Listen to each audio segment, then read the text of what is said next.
এই মামলার ১ নম্বর আসামি খোকা, আমাদের গ্রেপ্তারকৃত আসামি জয় এবং ভিকটিম ইজাজ, তারা একই পাড়ার অর্থাৎ কলেজ পাড়ার বাসিন্দা। তাই এলাকায় মূলত এককভাবে প্রভাব বিস্তার করত খোকা এবং জয়। তো অনেক সময় দেখা যেত যে তারা একসাথে চলাফেরা করলেও খোকা এবং জয়ের অনেক সিদ্ধান্তকেই এই ভিকটিম ইজাজ মেনে নিতে পারতো না অথবা বিরোধিতা করতো। তো এটা নিয়ে মূলত তাদের মধ্যে একটা দ্বন্দ্ব।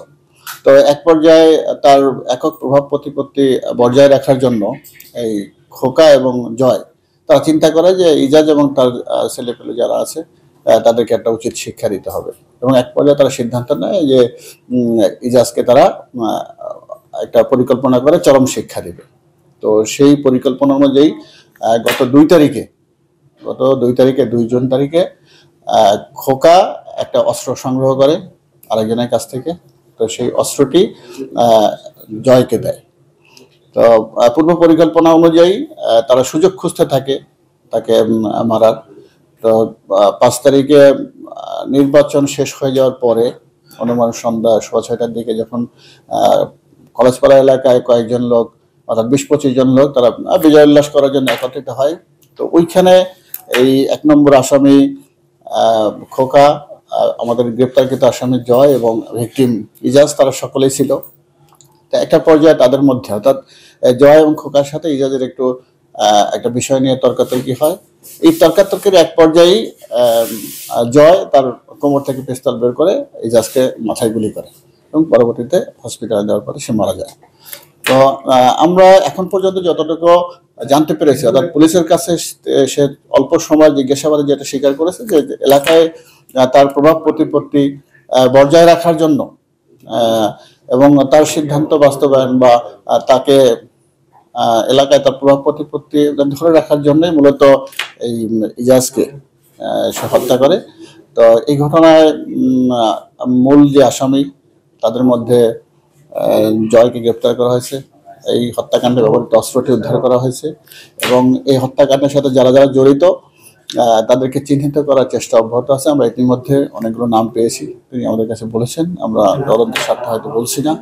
তো আমরা আশা করি যে এই ঘটনার সাথে যারা জড়িত প্রত্যেককেই আমরা আইনের আওতায় আনতে পারবো এবং এটার দৃষ্টান্তমূলক শাস্তি যাতে হয় সেই জন্য আমরা আদালতে সকল ধরনের আলামত উপস্থাপন করবো এবং তথ্য উপাত্ত সংগ্রহ করে এই মামলায় প্রতিবেদন দাখিল করা হবে।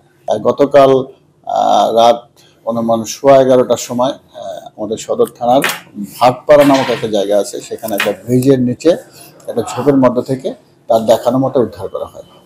তো এই ঘটনায় তাকে আমরা প্রাথমিকভাবে যেটা জিজ্ঞাসাবাদ করতে পেরেছি তাতে সে তার ঘটনার বিষয়ে সম্পৃক্ততার কথা স্বীকার করেছে। তিনি এই ঘটনায় প্রত্যক্ষ জড়িত এবং তিনি নিজেই গুলি করে হত্যা করেছেন এটা তিনি স্বীকার করেছেন। আমরা এই শহরকে নিরাপদ রাখার জন্য আমাদের যতগুলো পদক্ষেপ নেওয়া প্রয়োজন, অর্থাৎ উঠতি বয়সের কেউ অথবা উঠতি বয়সের ছেলেপেলেকে যদি কেউ প্যাট্রোনাইজ করে থাকে তাদেরকেও আমরা আইনের আওতায় আনবো এবং এটা নিয়ে আমরা কাজ করব। অর্থাৎ শহরের প্রত্যেকটা পাড়ায় পাড়ায় আমরা এই অবৈধ প্রভাব বিস্তারকারী বা যারা এই ধরনের অন্যায় কাজের সাথে জড়িত তাদেরকে চিহ্নিত করে আইনের আওতায় আনার চেষ্টা অব্যাহত থাকবে। আমার একটি মাত্র সন্তান, আমার আর কোনো সন্তান নেই, ছেলে নেই। আমার এই ছেলেকে আমার বুক থেকে খালি করে দিয়েছে।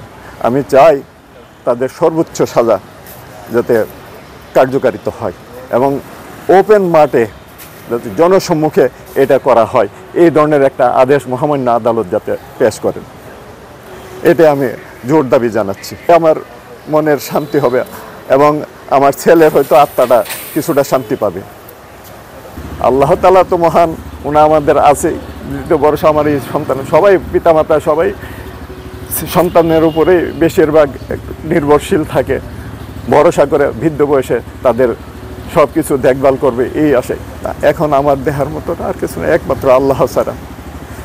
আমি চাচ্ছি যারা এই আমার বুক খালি করছে তাদেরকে দ্রুত গ্রেপ্তার করে ফাঁসির মঞ্চে তাদেরকে পেশ করা হোক। দ্রুত ধরা হোক, সরকারের কাছে আমার এই আবেদন।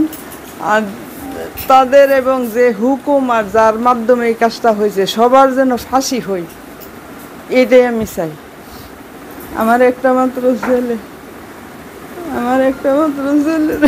আমি কিভাবে যে জীবনটা কাটাবো? আমার ছেলে শুরু থেকে বড় করছি, কারোর সাথে কোনোদিন ঝগড়া করছে না।